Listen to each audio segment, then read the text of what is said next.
Hello दोस्तों, स्वागत है आप सभी का एक नए रिव्यू में। और आज हम रिव्यू करेंगे बंधन निफ्टी 200 क्वालिटी 30 इंडेक्स फंड का NFO। ये लॉन्च हुआ है 18 नवंबर 2024 को और ये क्लोज होगा 29 नवंबर 2024 को। तो वीडियो शुरू करने से पहले आप सभी लोगों से रिक्वेस्ट करूंगा कि अगर अभी तक आपने चैनल को सब्सक्राइब नहीं किया है, प्लीज़ चैनल को सब्सक्राइब कर लें। जो बेल आइकन है उसको दबाना ना भूलें और नीचे दिए हुए लिंक्स में से टेलीग्राम ग्रुप जरूर ज्वाइन कीजिएगा, क्योंकि वहाँ पे मिलेगी आपको सबसे पहली अपडेट। तो सबसे इंपॉर्टेंट चीज़ है disclaimer, mutual fund investments subject to market risk, read all scheme related documents carefully before investing. तो चलिए जानते हैं इस पर्टिकुलर NFO के बारे में। लेकिन NFO जानने से पहले जो फर्स्ट इंपॉर्टेंट चीज़ है इसमें है ये, जो उनकी स्ट्रैटेजी जो है फैक्टर इन्वेस्टिंग की। तो व्हाट इज़ अ फैक्टर? यहाँ पे फैक्टर का एक एग्जांपल जो दिया गया है, जिसे हम एक्स फैक्टर कहते हैं, कि फ़र्ज़ कीजिए कोई एक मूवी चल रही है जिसकी कोई ना कुछ खास स्क्रिप्ट है, कुछ स्टार कास्ट नहीं है, लेकिन उसमें एक पर्टिकुलर कैरेक्टर है या एक पर्टिकुलर सीन है जो उसका एक्स फैक्टर बन जाता है, जिसकी वजह से ये मूवी चल जाती है। तो फैक्टर इन्वेस्टिंग क्या करता है कि ऐसे एक्स फैक्टर्स ढूंढता है आपके स्टॉक्स में और इससे वो ऐसे स्क्रिप्ट्स उठा के उसको इन्वेस्टिंग करता है। तो picking stocks with specific factors can help investors build a portfolio that may produce relatively superior risk adjusted returns compare to the market. So ये एक्स फैक्टर वाले स्टॉक्स पिकअप करता है। उसके अलावा ये भी देखता है कि उसके रिस्क एडजस्टेड रिटर्न्स कैसे हैं। तो बेसिकली जो इस पर्टिकुलर NFO की कोर स्ट्रेटजी वो वही रहेगी कि आपको एक्स फैक्टर वाले स्टॉक पिकअप करें जो आपको बेटर रिस्क एडजस्टेड रिटर्न्स दे। तो कुछ कॉमन स्टाइल्स यहाँ पे देखते हैं जो इन्वेस्टमेंट के स्टाइल फैक्टर्स हैं।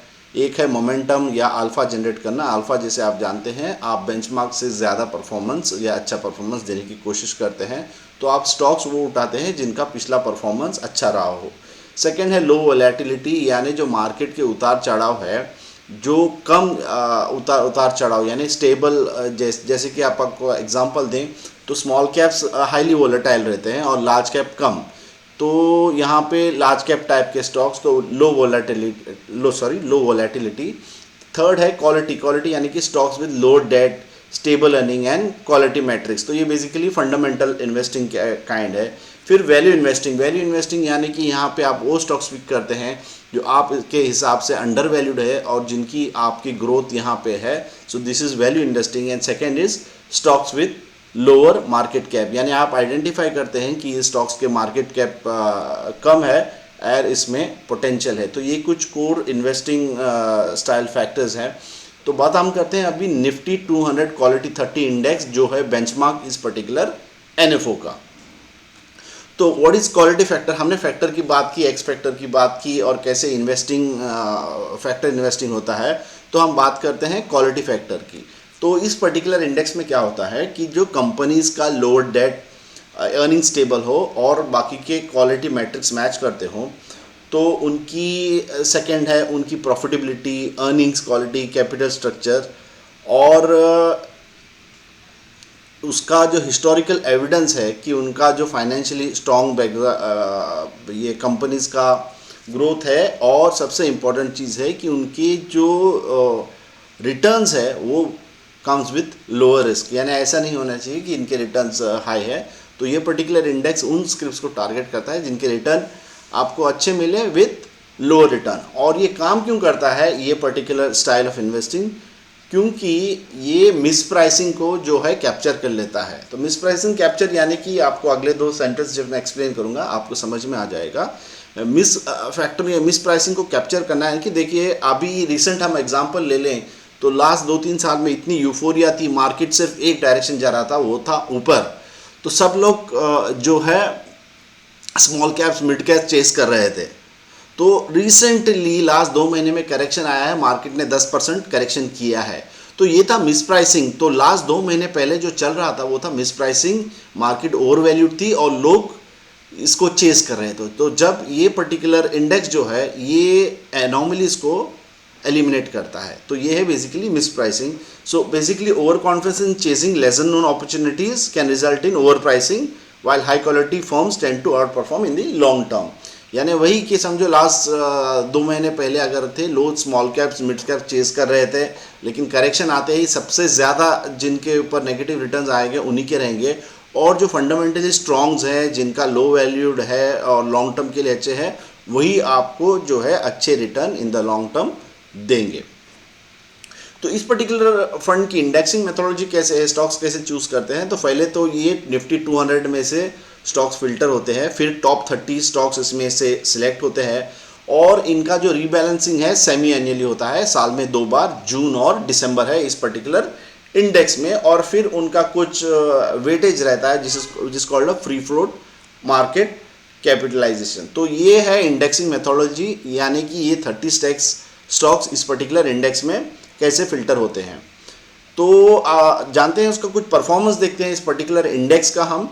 तो पहला पैरामीटर जो देखेंगे एनुअलाइज रिटर्न्स। अगर आप देखें 1 से 10 साल तक निफ्टी 50 का जो परफॉर्मेंस, एनुअलाइज रिटर्न्स निफ्टी 200 का, और जो है निफ्टी 200 क्वालिटी 30 का, तो आप देख सकते हैं निफ्टी इज़ अराउंड 28 to 34%, इसने भी ऑलमोस्ट उतने आपको मैच किया है। 3 इयर्स में देखें तो इट इज़ हायर, और अगर आप 5 ईयर टाइम फ्रेम में देखें तो इट इज़ 15 निफ्टी 50 एंड 200।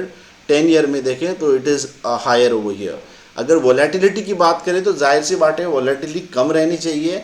तो आप देख सकते हैं कि निफ्टी 50 और निफ्टी 200 से ऑलमोस्ट ऑल टाइम फ्रेम्स यानी 1 ईयर, 3 ईयर, 5 ईयर, 10 ईयर में वोलेटिलिटी इस जो फंड की है निफ्टी 200 की इंडेक्स की, सॉरी, ये कम है।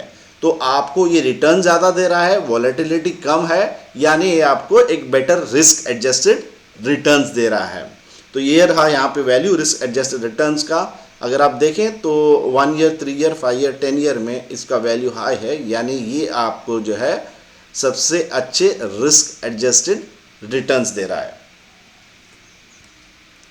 तो who should invest in this quality strategy? ये suitable for risk averse investors, यानी जिनको एक बेटर रिस्क एडजस्टेड रिटर्न्स चाहिए, जो मार्केट के वोलेटिलिटी को ज़्यादा झेल नहीं सकते। Ideal for long term investors seeking relative stable earnings and sustainable growth. जो लॉन्ग टर्म इन्वेस्टर है जिनको एक स्टेबल ग्रोथ प्लेटफॉर्म चाहिए, उनके लिए a defensive strategy for those awaiting to add potential stability to their portfolio. तो थोड़ा defensive kind of जो इन्वेस्टर्स हैं उनके लिए भी ये पर्टिकुलर फंड सही रहेगा। तो चलिए एक्चुअल फंड के डिटेल्स के बारे, एनएफओ के बारे में जानते हैं। ये स्कीम टाइप ओपन एंडेड है। एनएफओ डेट्स जैसे मैंने ओपनिंग में कहा था, इसके एनएफओ डेट्स है 18 से 29 नवंबर 2024। बेंचमार्क इसका है निफ्टी 200 क्वालिटी 30 TRI, और इसका एग्जिट लोड है, अगर आप 15 दिन के बाद में लेते हैं तो एग्जिट लोड नील है। फंड मैनेजर है मिस्टर निमेश शेत। तो इसका इन्वेस्टमेंट ऑब्जेक्टिव ऑब्वियसली इस पर्टिकुलर बेंचमार्क अर्निंग्स को मैच करना है और एक अल्फा जनरेट करना है। मिनिमम एप्लीकेशन अमाउंट जो है ₹1000 है इस पर्टिकुलर एनएफओ का। अगर हम बात करें रेस्कोमीटर की, क्योंकि ये इक्विटी बेस्ड है, तो जाहिर सी बात है कि आपका जो इंडेक्स का, स्कीम का और बेंचमार्क दोनों हाईली रिस्क आपको बताएगा। तो अगर आप इस पर्टिकुलर एनएफओ में पार्टिसिपेट करना चाहते हैं तो आप मुझे स्क्रीन पे दिए हुए नंबर पे कांटेक्ट कर सकते हैं। टेलीग्राम ग्रुप ज़रूर ज्वाइन कीजिएगा, क्योंकि वहाँ पे मिलेगी आपको सबसे पहले अपडेट। वीडियो को लाइक करें, चैनल को सब्सक्राइब करें, और अपने व्यूज़ कमेंट सेक्शन में मुझे ज़रूर बताएं। मिलते हैं अगले वीडियो में, तब तक के लिए अपना ख्याल रखें और सुरक्षित रहें।